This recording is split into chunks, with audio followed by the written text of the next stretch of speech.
Alors qu'ils examinent un site de ruines anciennes, deux jeunes archéologues, Margot et Derek, ainsi que leur jeune ami, le nomade Moki, sont pris dans un tourbillon de sable mouvant et disparaissent aussitôt.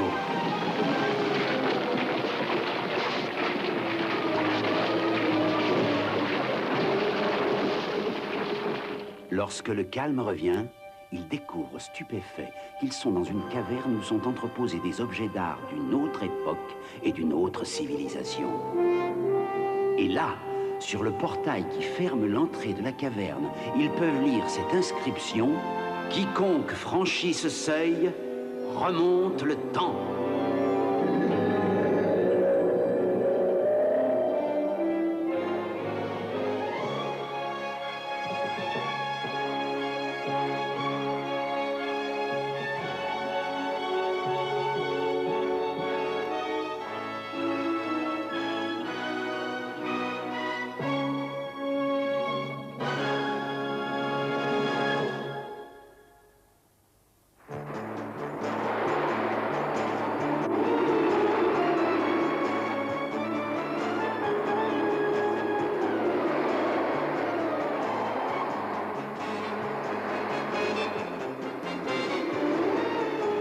De l'endroit où nous sommes? Absolument aucune. La tempête a tout effacé. Les tempêtes de sable n'ont qu'une chose de bon, elles s'arrêtent aussi vite qu'elles commencent.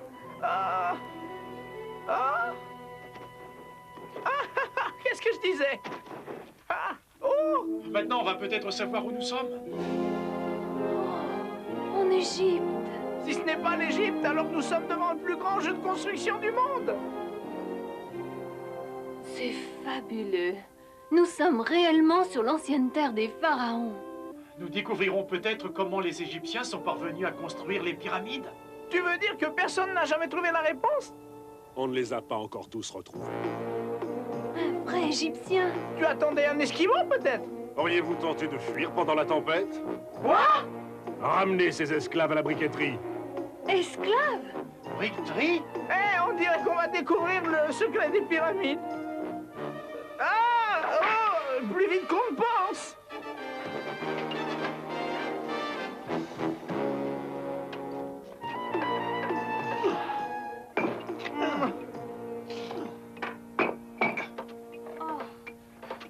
C'est un travail épuisant. Je ne pourrai pas continuer comme ça longtemps.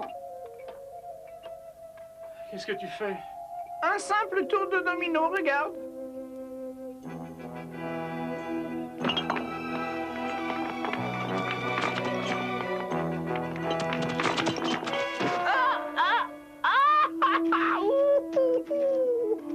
Je ne pourrai plus travailler. Je me suis fait très mal. Je ne peux même pas me lever. Mais si le gorille avec le fouet t'attrape, tu ne pourras plus t'asseoir non plus. Pas de problème. Je suis déjà guéri. Oh, je vois, c'est la guérison miracle. Vous êtes nouveau ici? Je vais vous trouver un endroit pour dormir. Merci. J'aimerais vous poser une question. En quelle année sommes-nous? Peut-être pourriez-vous nous dire pourquoi vous êtes esclave? Pourquoi? Ce pharaon maudit garde les Israélites en esclavage depuis de nombreuses années. Et cela ne va que s'aggravant. Les Israélites esclaves en Égypte? Ça nous mettrait à environ... À toi de jouer, cerveau. Disons 1200 ans avant Jésus-Christ. 1200 ans avant Jésus-Christ? Oui, et si mes souvenirs sont bons, je peux même vous dire qu'à cette époque... Regardez, est-il possible que ce soit lui? Qui, lui? Il nous a quittés depuis tant d'années. De qui parlez-vous? Je ne peux pas me tromper. Cette noblesse, c'est forcément lui. Qui ça, lui? J'en étais sûr. Et il est accompagné de son frère Aaron. Est-ce que tu sais de qui il parle? C'est Moïse. Waouh, Moïse! Moïse, pourquoi es-tu de retour parmi nous? Le Dieu de nos pères m'a ordonné de vous faire sortir d'Égypte. C'est pourquoi je suis là. Nous faire sortir d'Égypte? Oui, loin de l'esclavage, et de vous conduire dans une contrée où abonde le lait et le miel. Et Dieu a prié Aaron de nous soutenir dans ma tâche. Préparez-vous à quitter ce pays. Nous allons dire à Pharaon qu'il doit laisser partir notre peuple. Venez, je vais vous montrer vos quartiers. Est-ce qu'on pourrait aller avec Moïse et Aaron au palais? C'est chose possible. Je connais les gardes. Oh, c'est une aventure merveilleuse. Vous aurez votre propre terre. Si vous croyez que ce souverain féroce acceptera de libérer tous ses esclaves... Mais Moïse a dit... Je sais ce qu'il a dit. Écoutons maintenant ce que dit Pharaon.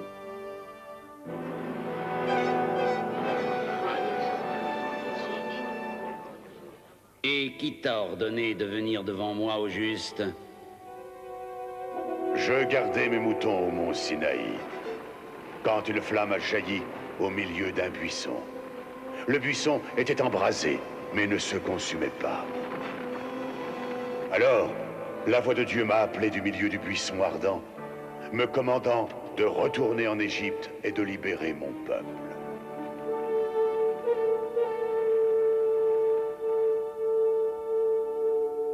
Ainsi, nous te demandons de libérer les enfants d'Israël, afin qu'ils puissent aller dans le désert pour obéir à leur Dieu.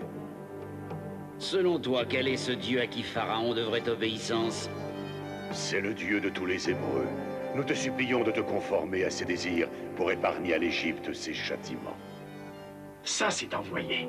Et ce Dieu tout-puissant dont tu me parles, peut-il me montrer son pouvoir? Oui, il a demandé à mon frère Aaron de te donner un signe. Regarde. Je jette mon bâton à tes pieds. Et il se transforme en serpent.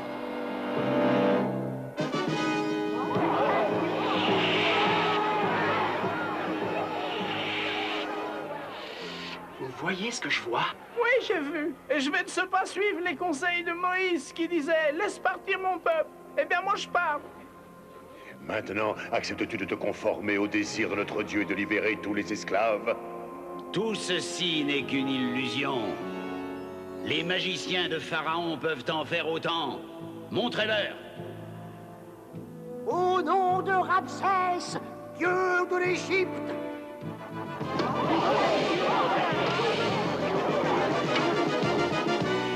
Voyez, c'est un tour très simple. Ton Dieu n'a pas plus de pouvoir que je n'en ai moi-même. Ne te moque pas de notre Dieu, sinon l'Égypte souffrira 1000 morts.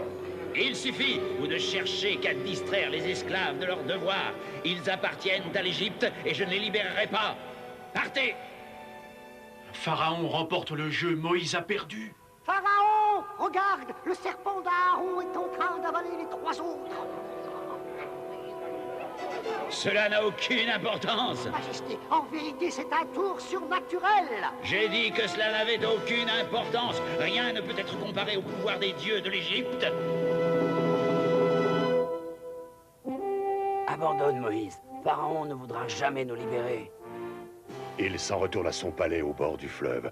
Nous nous rendrons là-bas et dès demain, nous lui montrerons un nouveau prodige.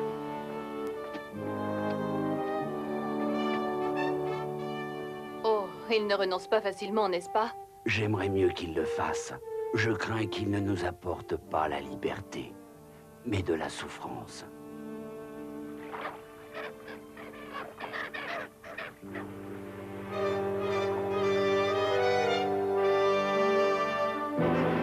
Oui? Moïse et Aaron demandent audience. Amène-les-moi. Pourquoi acceptes-tu de les recevoir? Je veux les mener au bout de leur échec. Je prouverai ainsi à ces idiots d'esclaves hébreux qu'ils ne seront jamais libres, parce qu'ils n'ont pas de Dieu plus grand que Pharaon. Chut, les voilà.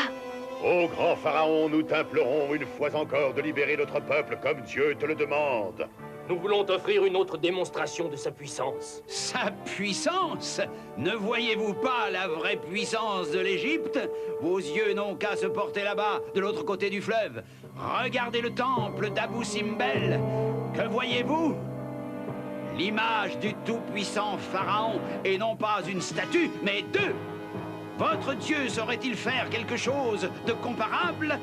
Où se trouve le lieu saint aussi somptueux qui lui rend hommage? Alors qu'ils examinent un site de ruines anciennes, 2 jeunes archéologues, Margot et Derek, ainsi que leur jeune ami, le nomade Moki, sont pris dans un tourbillon de sable mouvant et disparaissent aussitôt.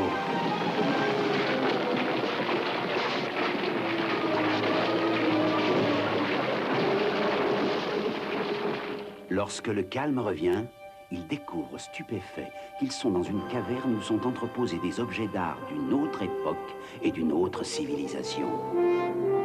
Et là, sur le portail qui ferme l'entrée de la caverne, ils peuvent lire cette inscription: « Quiconque franchit ce seuil remonte le temps ».